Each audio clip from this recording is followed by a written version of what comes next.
अगर सत्य स्वीकार करते हो प्रियालाल, मुझे चाहिए, तो इसे लगन कहते हैं।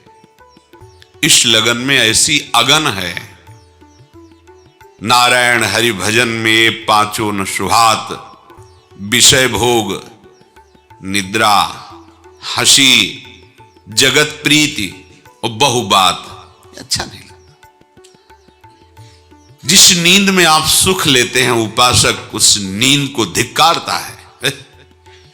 इतने घंटे हम भगवत विस्मरण करके अचेत अवस्था में पड़े रहे, नहीं, वो कम से कम नींद को स्वीकार करता है। कम से कम, जितना कम, कंजूस की बात, जितने कम से काम चल जाए। एक समय तक ये नींद परेशान करती है, फिर आप बुलाएं भी तो नहीं आएगी। जब आपका शतोगुण बढ़ेगा, भजन बढ़ेगा, फिर ये आप इसको निमंत्रण भी दें कि आ जाएं। निमंत्रण देने को मतलब अनुकूल वातावरण, सुंदर शैया, सब व्यवस्था कर दीजिए, नहीं आएगी। जब मंत्र और नाम को पकड़ लिया मन ने, फिर पूरी पूरी रात व्यतीत हो जाती है उपासकों की। एक मिनट के लिए नींद नहीं है, पर कोई थकान नहीं, कोई श्रम नहीं। क्योंकि जो नींद में थकान और श्रम दूर होता है, वो संसार का चिंतन ना होने के कारण, और वो भगवत चिंतन का आनंदमय स्वरूप जब उसके हृदय में चल रहा है और संसार का चिंतन नहीं है, तो उनकी इंद्रियां थकान और श्रमित युक्त नहीं होती कि अब तो क्या करें, आज नींद नहीं आई, बहुत परेशान है। अभ्यास तभी मानी जाएगी आप में मुमुक्षुता है, आप में लगन है, जब आप नींद पर शासन करें। हो जाता है, प्रारंभ में थोड़ी कठिनता पड़ती है, लड़ना पड़ता है इससे, और एक समय फिर ऐसा आता है कि जो आनंद की उमगन होती है, सब तमोगुण का सुख है ये नींद। ये कोई हमारा सुख नहीं है, हमारी मांग नहीं है। सच्ची मानिए, ये नींद हमारी मांग नहीं है। हम कभी सोते ही नहीं। जो हमारा स्वरूप है त्रिगुणातीत है, कभी उसको नींद की जरूरत ही नहीं है। आप समझ नहीं पा रहे, शरीर को मैं मान करके आप इसका बहुत आदर करते हैं कि भगवत नाम चिंतन, भगवत गुण कीर्तन, श्रवण कथन में भी आप इस तमोगुणी वृत्ति को आदर दे देते। नहीं, इससे लड़ना होगा। विषय भोग, विषयों के बिना यह शरीर नहीं चल सकता, क्योंकि इसकी रचना ऐसी हुई है। तो वो विषय जो भगवत भजन में सहायक हैं, उपासक जो भगवत लगन को प्राप्त हुआ है, वो उसी को स्वीकार करता है। प्रतिकूलस्य वर्जनम, जो भगवत विमुख कर दे, ऐसे विषय का चिंतन, विषय का सेवन, विषय का संग्रह वो कदापि नहीं करता, करता ही नहीं है। क्योंकि अंदर उसके लगन लगी, मुझे इस जन्म में भगवत प्राप्ति करनी। स्वाभाविक उसके सामने सब विषय सहज में उपस्थित हैं, पर उसे सुहाता ही नहीं। हंसी, अब क्या विनोद, प्रीतम मिले नहीं हैं, निर्वासनिक चित्त हुआ नहीं है, कैसे हंसे? वो एक हंसी भागवतिक होती है। छिन छिन रुदन करंत, छिन गावत आनंद भरी, छिन छिन हार हसंत। खूब ठहाका मार के हंस रहा है, पर वो आनंद सिंधु प्रभु में है। उपासक को सांसारिक विनोद भरी बातें सुनकर हंसने का शौक नहीं होता। चलो अब ये प्रोग्राम देखते हैं जिससे हंसी आ जाए, जिससे हंसना स्वास्थ्य के लिए लाभदायक है। उपासक की वृत्ति नहीं, ये तो जगत में ऐसा होगा, लेकिन भगत में ऐसा नहीं होता। उदासीन अति रही गुसाई, अंदर एक उदासीपन छा जाता है। जब तक प्रीतम मिले नहीं, तब तक वो उदासी हृदय में और बाहर भी अनुभव में आनी चाहिए।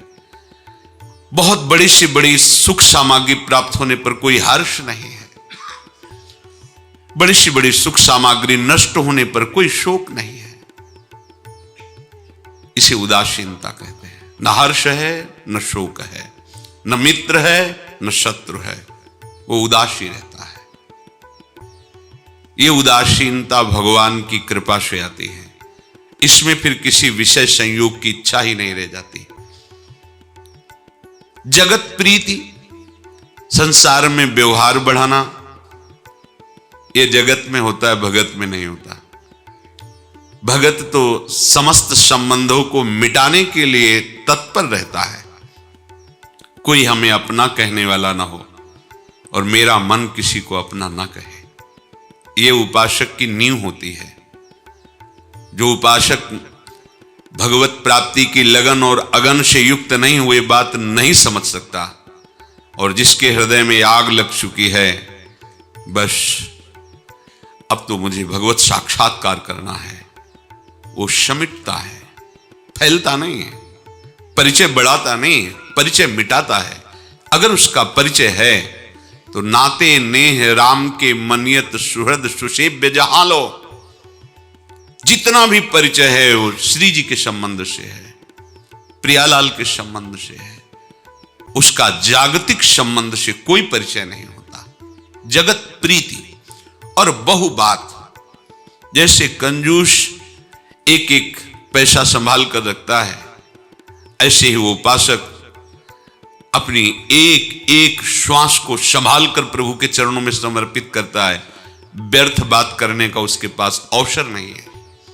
अगर कोई उससे व्यर्थ बात करता है तो उसको रोकता नहीं है, उससे झगड़ता नहीं है।